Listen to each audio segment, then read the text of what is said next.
आज की इस वीडियो में हम लोग पढ़ने वाले बिहार डीएलएड प्रवेश परीक्षा में पूछा हुआ, जो कि 2023 में आप देख सकते हैं द्वितीय पाली में पूछा हुआ क्वेश्चन है। सबसे पहले हम लोग देख लेते हैं इंग्लिश का। इंग्लिश में आपको मालूम होना चाहिए कि 20 क्वेश्चन पूछा जाता है, जो कि सिर्फ ग्रामर से होता है। सबसे पहला क्वेश्चन हम लोग का, which cohesive device is the most suitable from the following sentence. देखिए, my brother is my best friend, मेरे भाई मेरा अच्छा दोस्त है। He is always willing to go the extra mile to help me, वो हमारे लिए बहुत अच्छा करता है जहाँ तक वो कर सकता है। The other day he helped me study until 1 बजे तक। तो देखिए, फॉर एग्जाम्पल मेरे लिए वो ये 1 बजे तक जब मैं पढ़ता हूँ तो वो मेरा साथ देता है। तो इसका राइट आंसर हो जाएगा ऑप्शन नंबर सी।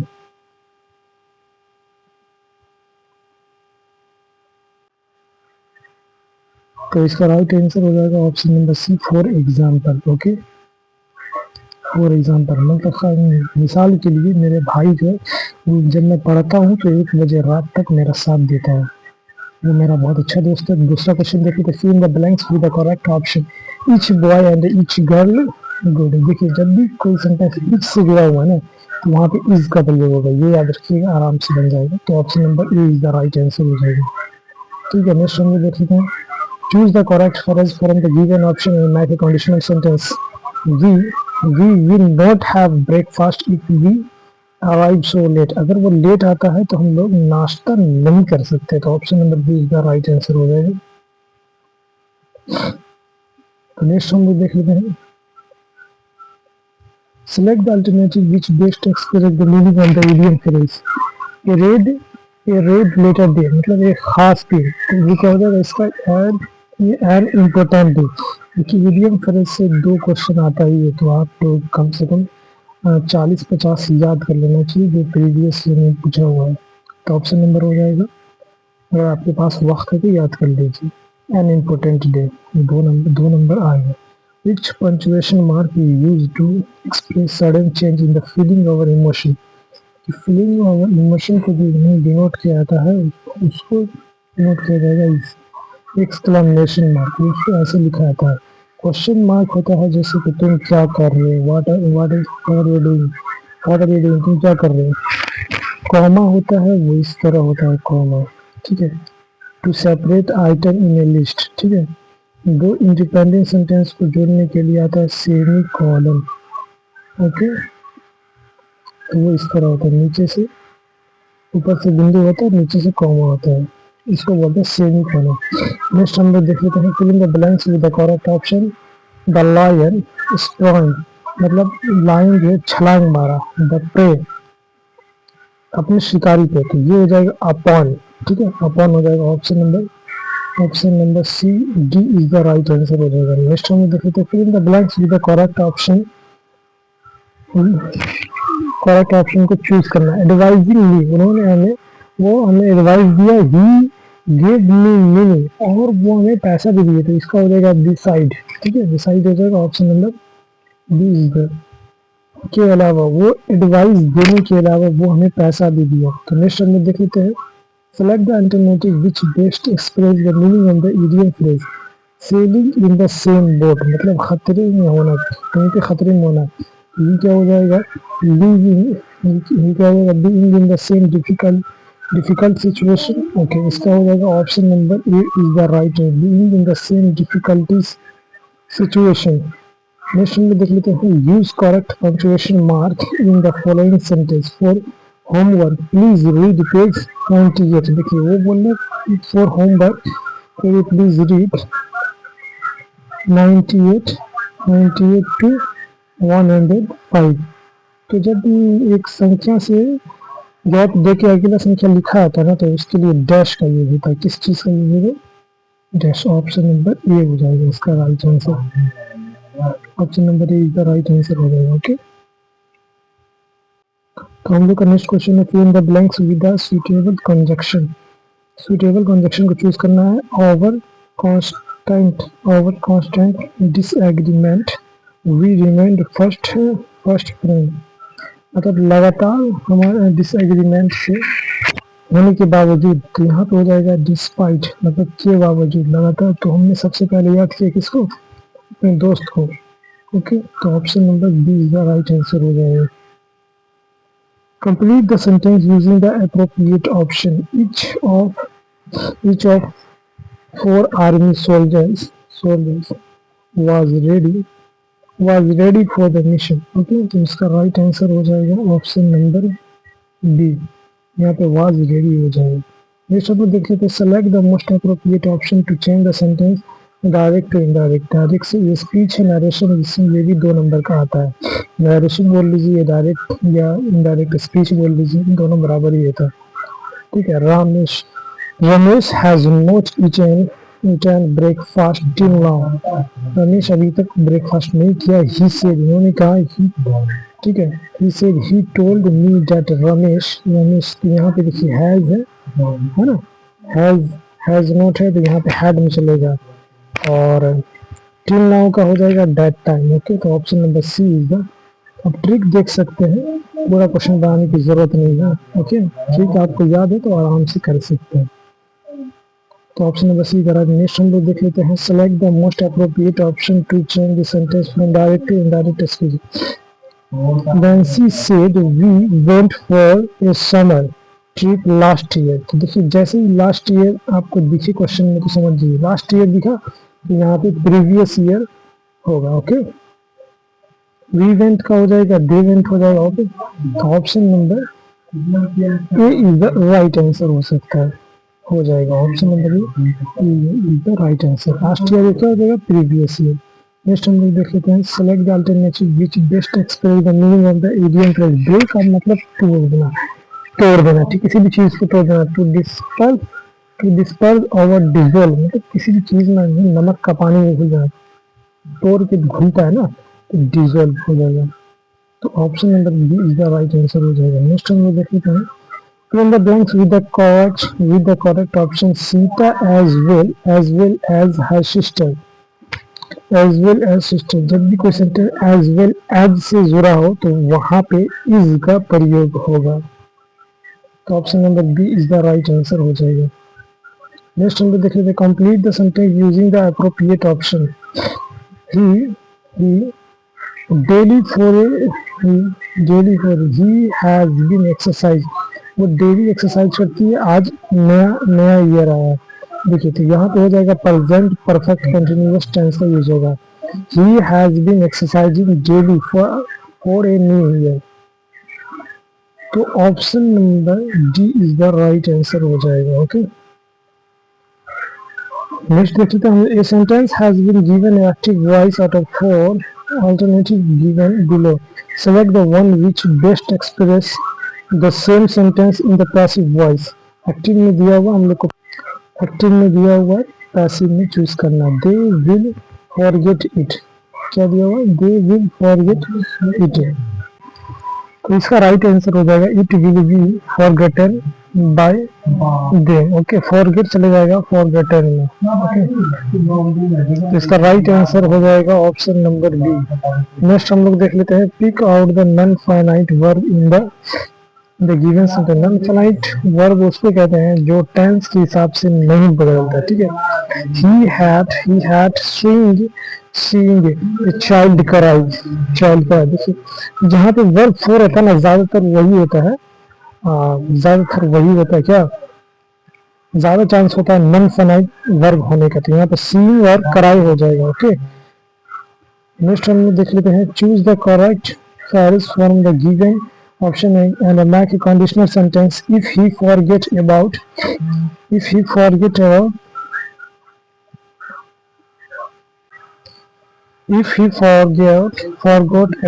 इट, अगर वो इसके बारे में भूल जाता है तो आई वुड रिमाइंड हिम, तो मैं उसे याद दिला दूंगा। देखिए, वुड का जो यूज होता है वो हाइपोथेटिकल के लिए यूज होता है, विल का यूज होता है फ्यूचर के लिए यूज होता है। ठीक है, तो option number C is the right answer हो जाएगा।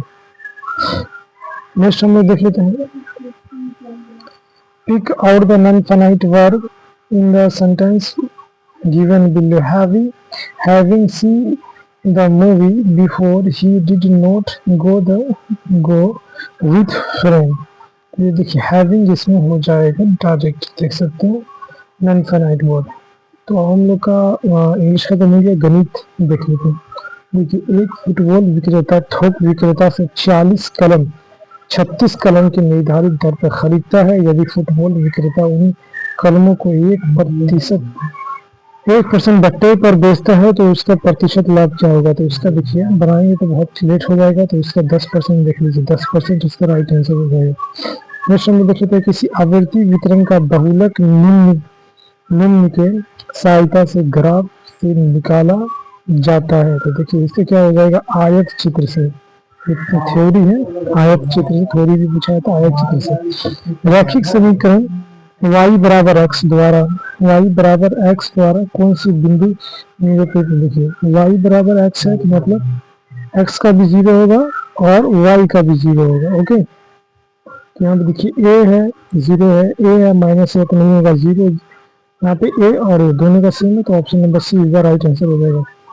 यहाँ देख लीजिए 1 minus tan square 60, 1 plus tan square 60 बराबर cos x हो तो x का मान क्या होगा? क्योंकि यहाँ पर x का मान हो जाएगा 120।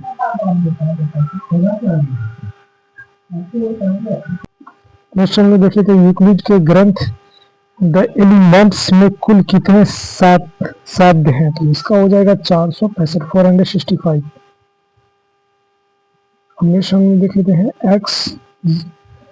x 0 किस अक्ष का निर्देशांक है?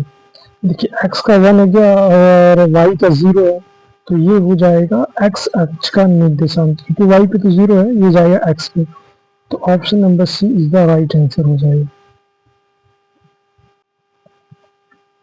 तो हम लोग नेक्स्ट देखते हैं, दीर्घात समीकरण px² minus qx plus r बराबर 0 के मूलों का योग तथा मूलों का गुणनफल समान होने के लिए कौन सी शर्त उपयोग है? देखिए मूलों का गुणनफल और ये क्या होता है, मूलों का योग बराबर क्या होता है?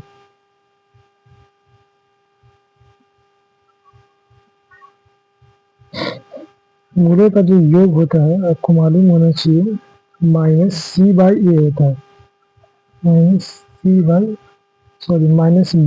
ए होता है। ओके, माइनस बी बाई ए होता है।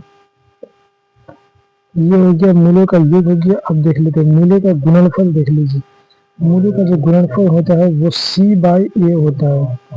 तो जब आप दोनों को बराबर रखिएगा उसके बाद काट कूट के जो आएगा वो आपका लास्ट में आंसर आ जाएगा q माइनस आर। ठीक है, तो option number D is the right answer हो जाएगा। नेक्स्ट हम लोग देख लेते हैं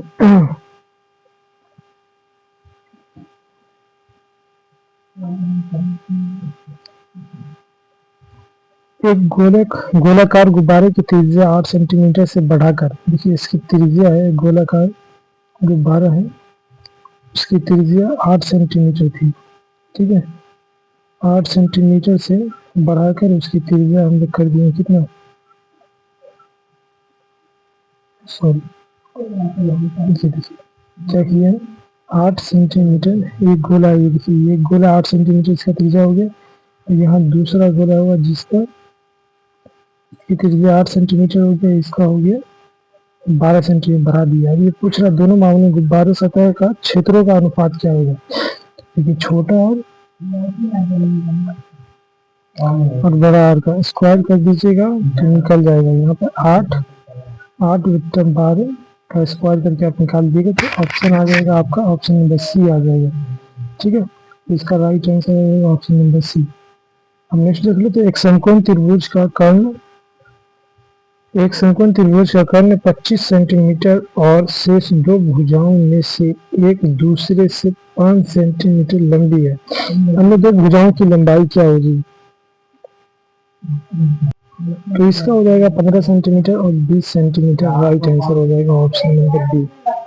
ठीक है, तो नेक्स्ट हम देख लेते हैं, यदि दीर्घात समीकरण के x² प्लस 6x प्लस 4 के बराबर 0 के मूलों के योग तथा गुणनफल समान हो तो k का मान क्या होगा?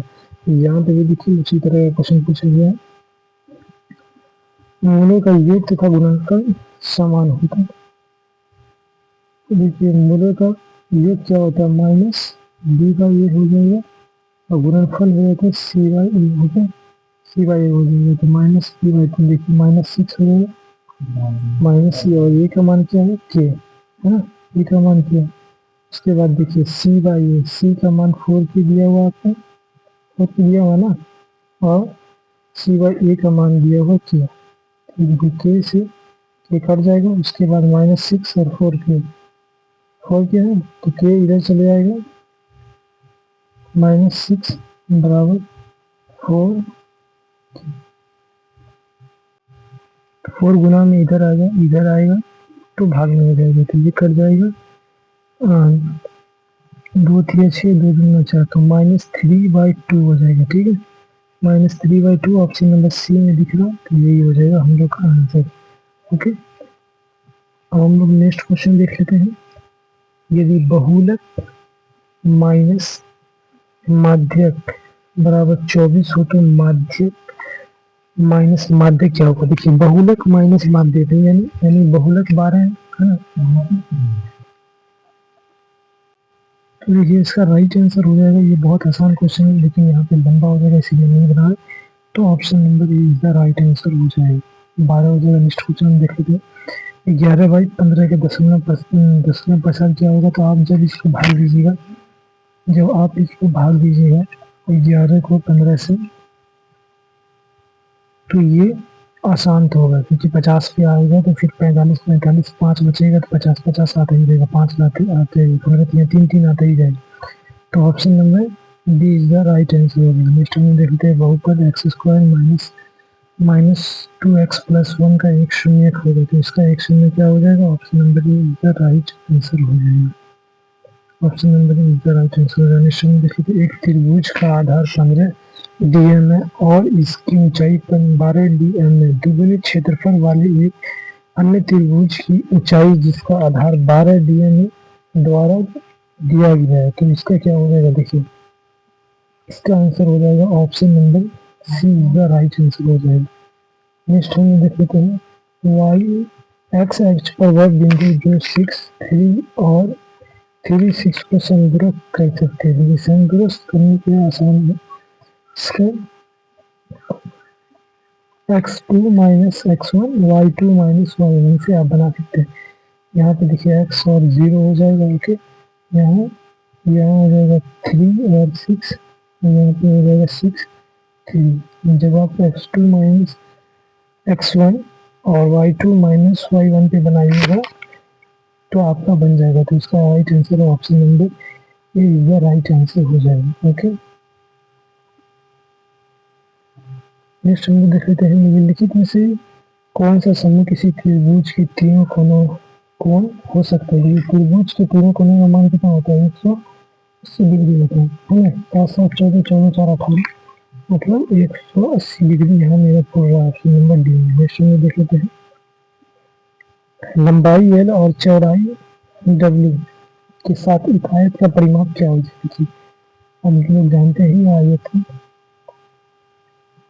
लंबाई चौड़ाई दोनों बराबर होता है, लंबाई एल बोल लो चौड़ाई एल, तो इसका हो जाएगा 2l plus W, option number B is the right answer हो जाएगा। ठीक है, नेक्स्ट क्वेश्चन हम का बहुपद x² माइनस 16 x प्लस 30 में क्या घटाया जाए कि परिमाणी बहुपद एक मूल अंग रहेगा। तो इसमें देखिए ये भी थोड़ा लंबा हो जाएगा इसलिए हम आप लोग बनाए थे, आप लोग जरूर बनाइएगा, इसका राइट आंसर हो जाएगा 50। नेक्स्ट हम लोग देखते हैं यदि sec theta plus tan theta बराबर x है तो sec theta minus tan theta का मान क्या होगा। तो इसका आंसर हो जाएगा option number D 1/x।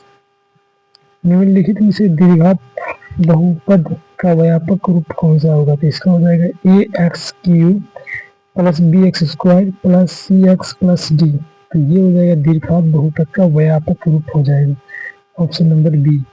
Next हम लोग देख लेते हैं यदि tan थीटा बराबर 3/4, देखिए tan थीटा बराबर क्या देगा 3/4, तो 4 sin theta minus cos theta 4 sin theta plus cos theta किसके बराबर होगा। देखिए इसका आसान तरीका बनाने का, यहाँ tan थीटा बराबर क्या होता है p/b होता है, आप इसका h निकाल लीजिएगा, तीनों निकल जाए परपेंडिकुलर बेस हाइपोटेन्यूज, तीनों आपका जब निकल जाएगा sin थीटा बराबर क्या होता है p/b होता है, वैसे ही जो भी होता है ना माइनस प्लस जो दिया हुआ सबको जोड़ घटा कीजिएगा, आपका आंसर आ जाएगा। ठीक है, नेक्स्ट क्वेश्चन में देख लेते हैं। यदि दो धनात्मक पूर्णांक C और D, C बराबर D से है तो इसका HCF क्या होगा यदि R बराबर 0 हो तो देखिए इसका HCF हो जाएगा ऑप्शन नंबर ए D। देखिए ये हो जाएगा इसका HCF। नेक्स्ट क्वेश्चन देख लेते हैं। ये ने 45,000 रुपये निवेश करके एक व्यापार प्रारंभ किया। कुछ समय बाद 54,000 रुपये का निवेश करके उसका साझेदारी बन गया, 20 साझेदारी बन गया, कुछ समय बाद 54,000 रुपये देगा। ठीक है, यदि व्यापार होने वाले लाभ को वर्ष के अंत में 2:1 के अनुपात में बांटा गया तो कितने महीने बाद बी का उनका साझेदारी बन जाएगा। जो बी का जो साझेदारी बनेगा ना वो 7 महीने बाद बन जाएगा। ऑप्शन नंबर डी का राइट आंसर है। नेक्स्ट हम देख लेते हैं 1 2x 4 5 का माध्यक 3 है तो इसका माध्यक क्या होगा। देखिए माध्यक निकालने के लिए क्या होता है, जो माध्यक जानते हैं, माध्यिका और बहुलक। ठीक है, माध्यक निकालने के लिए क्या होता है, दोनों साइड से आप टिक दीजिए, और ये भी थोड़ा यहाँ पे लंबा हो सकता है इसीलिए मैं नहीं बता सकता हूँ। तो इसका राइट आंसर हो जाएगा ऑप्शन नंबर सी का राइट आंसर हो जाएगा। नेक्स्ट देखते हैं 5.233 में एक है तो क्या ये क्या है, ये एक परिमेय संख्या है। परिमेय संख्या उसको कहते हैं जिसको p/q के रूप में लिख सकते हैं। ठीक है, option number A is the right answer हो जाएगा। अब देखिए हम लोग का मैथ और इंग्लिश खत्म हो चुका, हम लोग साइंस की तरफ देखिए। आपको मालूम होना चाहिए मैथ जो आता है वो 25 नंबर का और साइंस 20 नंबर का। नेक्स्ट हम लोग देख लेते हैं। देखिए क्या दिया, निम्नलिखित में से तत्वों का वर्गीकरण वर्तमान में आधार क्या है। देखिए तत्वों का जो वर्गीकरण का अधिकार है तत्वों का परमाणु संख्या के आधार पर हो रहा है, ना कि संयोजकता के आधार पर, ना कि भौतिक अवस्था पर, ना कि परमाणु द्रव्यमान की। तो परमाणु संख्या के आधार पर हो रहा है। Option number A is the right answer हो जाएगा। हम देख लेते हैं घरेलू विद्युत परिपथ में उदासीन तार का रंग कैसा होता है। जो उदासीन तार होता है तो उसका जो रंग होता है वो हरा होता है। ठीक है, और जो फेज वायर होता है उसका रेड होता है, और जो न्यूट्रल होता है उसका होता है काला होता है। ठीक है, नॉर्मली यही होता है। जिसमें करंट आता है तो वो लाल होता है। अगला क्वेश्चन नंबर का, अंगूर में कौन सा अम्ल सबसे प्रचुर मात्रा में होता है। अंगूर में टार्ट्रिक अम्ल और इमली में भी टार्ट्रिक अम्ल ही पाया जाता है। ठीक है, मौलिक अम्ल सेब में पाया जाता है, तो थोड़ा सा खट्टा टाइप का होता है। ठीक है, नेक्स्ट क्वेश्चन देख लेते हैं। इसका राइट आंसर हो जाएगा टार्ट्रिक अम्ल। नेक्स्ट क्वेश्चन हम लोग देख लेते हैं। गोल्गी निकाय स्थानिक रूप से किसमें संबंधित है। देखिए ये ER में इंडोप्लाज्मिक रेटिकुलम, जो ER में ये होता है, ER से संबंधित है। ठीक है, इसका राइट आंसर हो जाएगा ऑप्शन नंबर ए। ट्रिटियम निम्नलिखित में से किसका समस्थानिक है। तो ये देखिए किसका है, ये हाइड्रोजन का। समस्थानिक किसको कहते हैं, जो परमाणु संख्या समान हो, लेकिन जिसे प्रोटॉन की संख्या समान हो, परमाणु संख्या समान हो, तो उसको कहते हैं समस्थानिक। ठीक है, जिसमें न्यूट्रॉन की संख्या समान नहीं होती है। तो ऑप्शन नंबर क्या हो जाएगा, ट्रिटियम किसका है, हाइड्रोजन का। ड्यूटेरियम भी होता है इसका समस्थानिक। ओके, नेक्स्ट हम देख लेते हैं। ऊतक संवर्धन द्वारा जीवाणु और विषाणुओं में मुक्त पौधों को प्राप्त करने की उत्तम विधि क्या है।